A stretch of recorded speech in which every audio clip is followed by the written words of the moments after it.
मेरे दोस्त, यदि आप किसी भी स्थिति में अपनी आत्मरक्षा और अपनों की रक्षा के लिए मार्शल आर्ट सीखना चाहते हैं तो मेरा ये यूट्यूब चैनल आपके लिए है। मेरे वीडियोस को देखकर आप आसानी से मार्शल आर्ट को सीख सकते हैं। और यदि आप व्यक्तिगत तौर पर मुझसे मार्शल आर्ट सीखना चाहते हैं तो आप मुझसे मार्शल आर्ट को ऑनलाइन सीख सकते हैं। ऑनलाइन ट्रेनिंग के बारे में पूरी जानकारी के लिए कृपया इस वीडियो के डिस्क्रिप्शन को पढ़िए।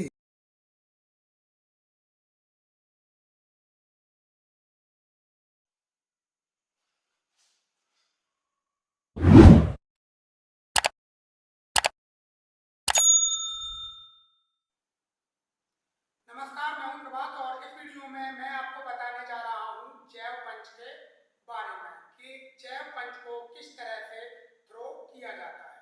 तो आपको वीडियो को अंत तक काफी ध्यानपूर्वक देखना है और समझना है और फिर मेरे द्वारा बताए जा रहे तरीके से ही आपको अपने जैव पंच को थ्रो करने की प्रैक्टिस को करना है। तो चलिए शुरू करते हैं।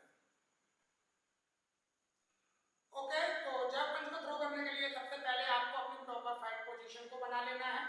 और यदि आप पर फाइट पोजीशन बनाना नहीं आती है तो फाइट पोजीशन को बनाने के बारे में मैं अपने वीडियो को पहले ही अपने चैनल पर अपलोड कर चुका हूं। आप मेरे चैनल में जाके बाद में उस वीडियो को देख सकते हैं या फिर आप ऊपर कॉर्नर पर आ रहे डायरेक्ट लिंक पर क्लिक करके उस वीडियो को सीधे ही देख सकते हैं। तो चलिए अब मैं आपको बताता हूं कि जैव पंच को आपको किस तरह से थ्रो करना है।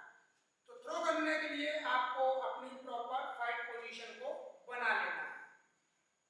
फाइट पोजीशन में जो हमारा हाथ आगे की ओर होता है उसी से हम जैव पंच को थ्रो करते हैं।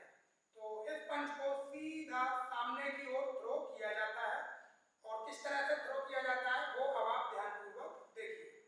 तो आपको अपने पंच को इस तरह से सीधा सामने की ओर थ्रो करना है और उसके बाद में पंच को वापस लेके अपनी फाइट पोजीशन में आ जाना है। फिर से इस तरह से सीधा सामने की ओर आपको थ्रो करना है और वापस करते हुए अपनी फाइट पोजीशन में आ जाना है। फिर से सीधा सामने की ओर थ्रो करना है और वापस करते हुए फाइट पोजीशन में आ जाना है। फिर मैं आपको इस पंच को दूसरी साइड से थ्रो करके दिखाता हूं। तो आपको अपनी प्रॉपर फाइट पोजीशन को बना लेना है और आगे वाले हाथ से सीधा सामने की ओर पंच को थ्रो करना है। तो इस तरह से आपको सीधा सामने की ओर पंच को थ्रो करना है और वापस करते हुए फाइट पोजीशन में आ जाना है। फिर से इस तरह से सीधा थ्रो करना है और वापस फाइट पोजीशन में आ जाना है। फिर से इस तरीके से सीधा थ्रो करना है और वापस फाइट पोजीशन में आ जाना है। तो ये था जैव पंच को थ्रो करने का तरीका और ये काफी आसान है। तो चलिए अब मैं आपको इस पंच को साइड से थ्रो करके दिखाता हूँ जिससे कि आप अच्छे तरीके से समझ जाएं कि आपको किस तरीके से इसे थ्रो करना है। ओके, तो अब मैं आपको साइड से थ्रो करके दिखाता हूं। तो ध्यानपूर्वक आपको देखना है। तो सबसे पहले आपको अपनी फाइट पोजीशन को बना लेना है। तो सिंपली आपको अपनी फाइट पोजीशन को बना लेना है। इसके बाद में पंच को आगे वाले हाथ से सीधा आगे की ओर आपको थ्रो करना है। तो इस तरह से आपको पंच को थ्रो करना है और वापस फाइट पोजीशन में आ जाना है। फिर से इस तरह से थ्रो करना है और वापस फाइट पोजीशन में आ जाना है। फिर से इस तरह से थ्रो करना है और वापस फाइट पोजीशन में आ जाना है। और सेम मैं आपको इस साइड चलाकर दिखाता हूं। तो आपको प्रॉपर फाइट पोजीशन को बना लेना है और आगे वाले हाथ से पंच को सीधा सामने की ओर थ्रो करना है। तो इस तरह से आपको थ्रो करना है और वापस फाइट पोजीशन में आ जाना है। फिर से इस तरह से आपको थ्रो करना है और वापस फाइट पोजीशन में आ जाना है। फिर से इस तरह से आपको थ्रो करना है और वापस फाइट पोजीशन में आ जाना है।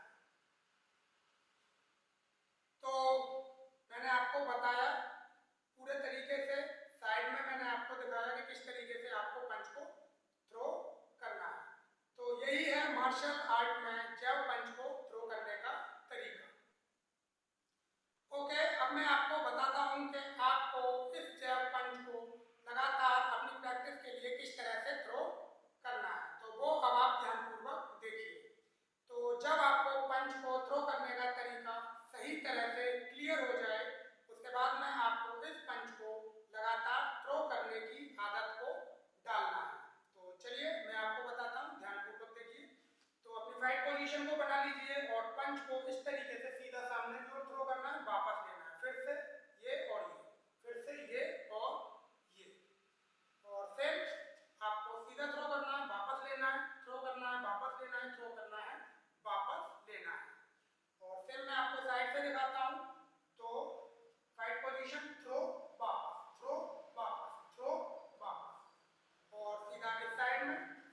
पोजीशन, थ्रो वापस, थ्रो वापस, थ्रो वापस।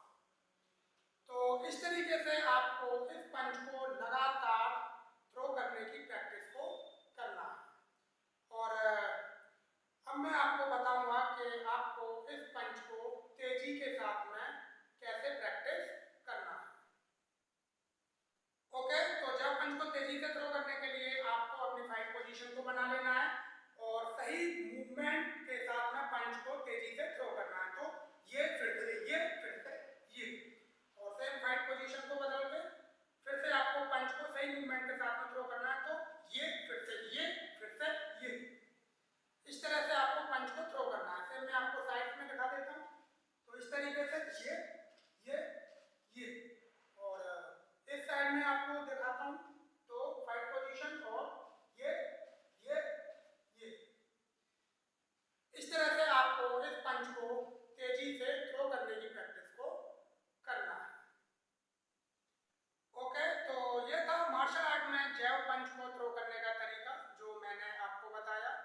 और आपको अपनी मार्शल आर्ट की प्रैक्टिस में अपने जैव पंच को इसी तरीके से थ्रो करना है। आपको पूरे तरीके से अपनी फाइट पोजीशन में रहना है, सीधा आपको पंच थ्रो करना है और उसके बाद में आपको अपनी फाइट पोजीशन में आ जाना है। तो मुझे उम्मीद है कि आपको अच्छे तरीके से समझ में आ गया होगा कि पंच को किस तरीके से थ्रो किया जाता है। तो अपनी प्रैक्टिस में आप इसी तरीके से पंच को थ्रो करिए और अपनी मार्शल आर्ट की प्रैक्टिस को लगातार मेरे साथ में करते रहिए। तो मिलता हूं मैं आपसे अगले